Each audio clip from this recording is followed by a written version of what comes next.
Hey guys, welcome back to our channel Quick Guide.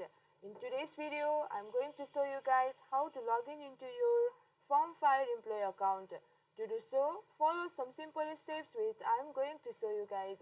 Firstly, open your web browser and search for FormFire employee login. You can see the interface here. Click on the first option, FormFire for employees. It will take you to the official website of FormFire.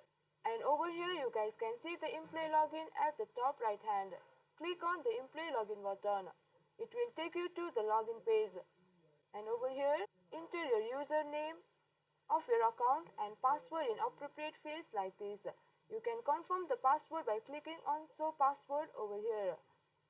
Once you do that, click on the login button. You should be able to log in into your FormFire employee account.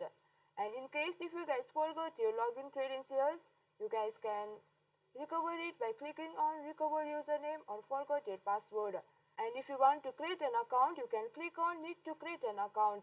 So this is how you guys can log in into your FormFire employee account.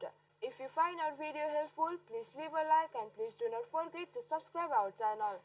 And also hit the bell icon for our latest videos and drop a comment for reviews and more content like this. I will see you guys again in our next video.